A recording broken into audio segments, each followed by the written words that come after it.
Alright, here's my initial review of the Outer Worlds. It just came out yesterday. I've been playing it since last night. I played it through Game Pass, so first time I tried to use Game Pass to play a game instead of paying full price. So let's see how that works out. But maybe not too much. Yeah, this is just footage I captured and I'm playing on my computer.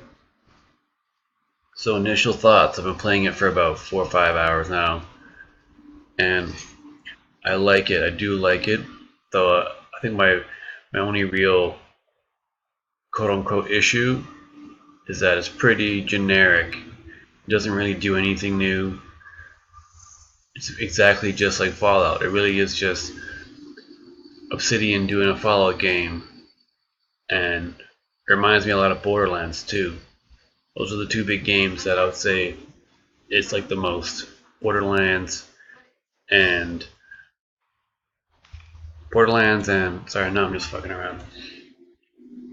Borderlands and Fallout for sure. And you know, this is what the whatever screen looks like. Inventory screen. So, you know, I think it's still a good game. I'm enjoying it. It's just not really doing anything, you know, all that special or new. This is a workbench you can use, and this is what a workbench looks like. You can modify it. Tinker just means you can actually pay a little bit of your money. You pay a bit of your money and to help upgrade it by like 1 or 2 damage points. It's pretty basic, you know. Modify, tinker, repair, breakdown. Breakdown means you can just break it into parts, but you can also just do that in your regular inventory menu anyways. Yeah, this is here. You can do that the same with the suits. And I mean, the game looks really nice too. I mean, I'm playing on the regular original Xbox, and it looks pretty good. I have no complaints. I don't really I don't get too picky about how a game looks as long as it looks decent, and it runs pretty good. Not really any bad slowdown or frame rate problems. I mean, I don't really care too much about frame rate as long as it's playable. This is me just messing around the workbench. This is the actual inventory screen. That's what it looks like. Character, inventory, journal, map, and Provarity is the name of my companion. So you get like your own little menu slot for when you have a companion. I have 2 more companions now.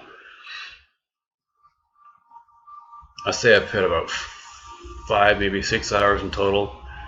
When I was recording it, I was probably about 3 hours, 4 hours in total.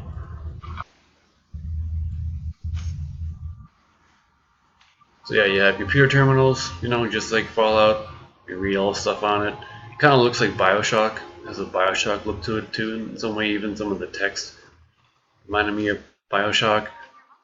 See, when you can pick up things, you can just take it without even having to open anything, just like Fallout 4 did. You can, you know, take time and talk to your companions. This is the first companion I met. I met her in like Edgewater. Edgewater is like the first big city you go to. Yeah, this is Edgewater right here.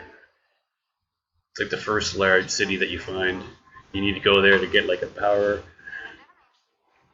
You need to get like a power converter, whatever they call it. I don't know, just to get your ship off the ground because you crashed. The game begins with you crash landing, and you have to like crash landing on a pod, and you have to find like a thing to get the ship off the ground. Because I think your main story goal is to like save all these people that are in hibernation on some colony that are in a ship called the Hope that's been floating around forever or something. I think that's what the story is. I didn't really read about it before I started playing it. I just started playing it. And let's see, I don't know. It's more of a review, kind of an early review, because you know I haven't finished the game, so I can't give it an official final review. But I mean, as you can see, it's very Fallout-like. Like There's no denying that it's like exactly like that style of game. And then here it has icons that direct you which way to go. I guess you can turn those off if you want to. I didn't turn them off, but you could.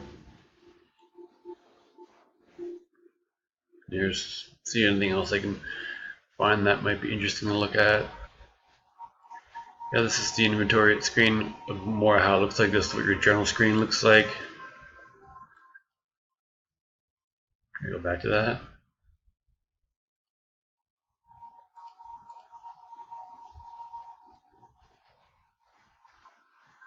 Just trying to show you some things for anyone who hasn't played the game yet. This is what your map screen looks like. So that's what the map looks like. It's not super detailed, and the little like your little icon that you move around moves really slowly, which gets on my nerves.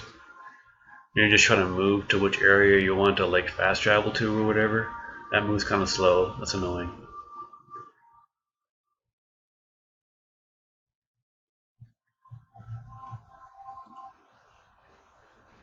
This is just kind of like what Edgewater looks like. There's the map. You can see how kind of slow it moves around.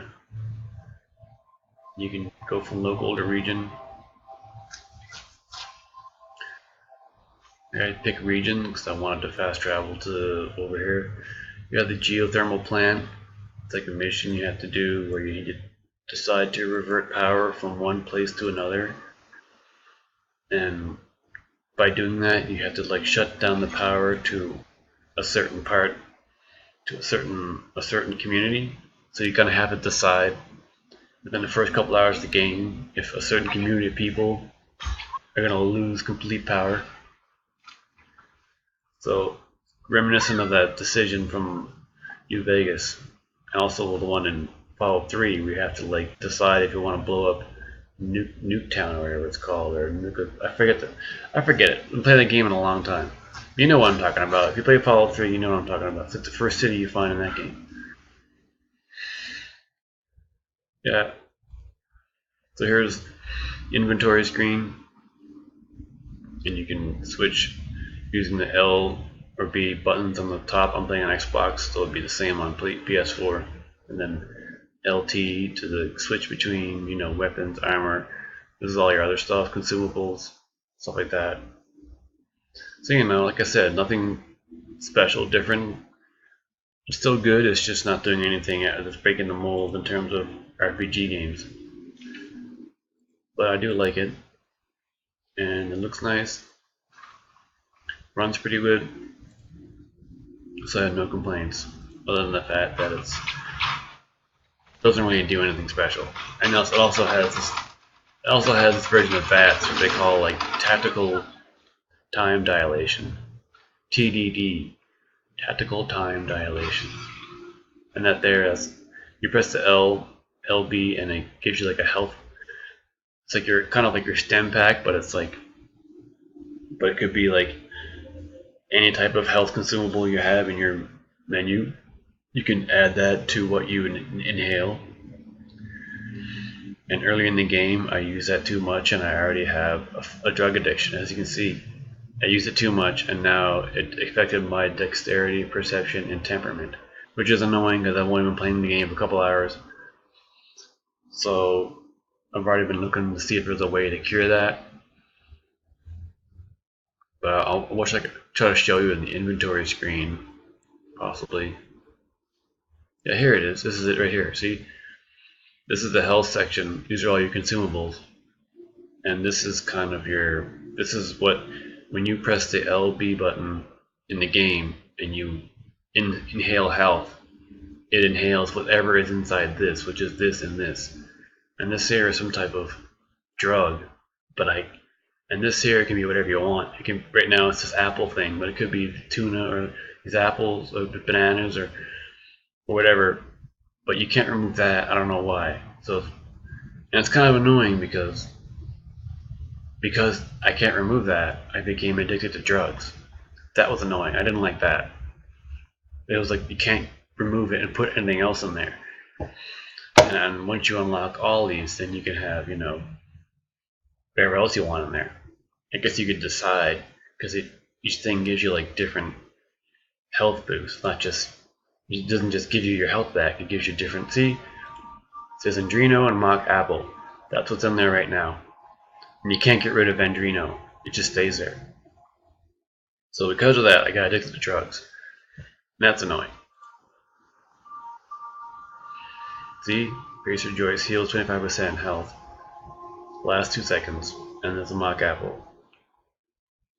So yeah, this is me just messing around with settings. This is what the settings screen looks like. Button layout. So there's the button layout. Pretty basic. All the controls are like pretty basic. I didn't even really think about it. Like X is reload or holster your weapon. A is jump. And that's all A does. There's nothing else. B is for crouching, and Y is to change your weapon. So that's pretty standard controls right there. Clicking the right thumbstick, is melee, and clicking the left is sprint, and emergency inhaler is the LB. RB is tactical time dilation, or VATS if you want to call it. So very standard controls. Though over here, instead of these being any type of inventory quick thing, it's for your companions, which I haven't really made much use of that yet. But up is the companion attack. I don't know, down isn't, I find not to be useful because the companions just follow you no matter what. And companion 1 special ability, companion 2, which that reminds me of Mass Effect 2 a little bit. So the game reminds me a bit of Mass Effect. Some parts of the game reminds me of Mass Effect as well. The whole like having a ship that's kind of your hub and flying around, and you have a map that you can use to like navigate to where you want to go, and you can pick which companions you want when you leave your ship. So that's very Mass Effect like. So it's taking cues from a lot of really good games and putting them all in one. So if you're an RPG sci-fi fan, then you're gonna like this game. I'm just thinking anything else maybe we could show you, because this is kind of like more of an overview than a total review. But it's a great game. I should just have it on pause right now, and I wanted to make a little video about it because I took some footage. And not exactly the best video, because anyways, this is Bavardi. I talk to her a lot. I have another companion, but he doesn't talk to me that much, but she's always like talking about shit. This is your like modding section where you can add modifications to like a slight mod or a mag mod, as you can see, for like the weapon. Yeah, I've already modded this rifle once, assault rifle with a gyro sight, which just helps keep it a little steadier when you shoot. Sight mod, I didn't use that. Extendo sight, I don't think I used that. I think that's a pretty good review of what the game looks like. Even not that a video like this doesn't exist already, but this is coming from someone who just started playing the game. This isn't from a reviewer that's getting paid to do this. It's just me, a guy who plays games. So yeah, if you want to play the game, you can play it on Game Pass on Xbox. On PS4, I don't know if they do that, but that's what's really cool about Game Pass. And I also signed up for I got Game Pass Ultimate, which includes Game Pass and Xbox Live, and it was on sale for like $17 for 3 months. So that's pretty good. 3 months of Xbox Live and Game Pass for $17 or $16.99, whatever. So that's pretty good. I'm kind of digging that whole Game Pass thing, and combining it with Live is a good idea. It's a smart choice on Xbox Microsoft's decision. So good for them. Anyways, this is the game. Check it out. You're going to enjoy it. Thanks for watching.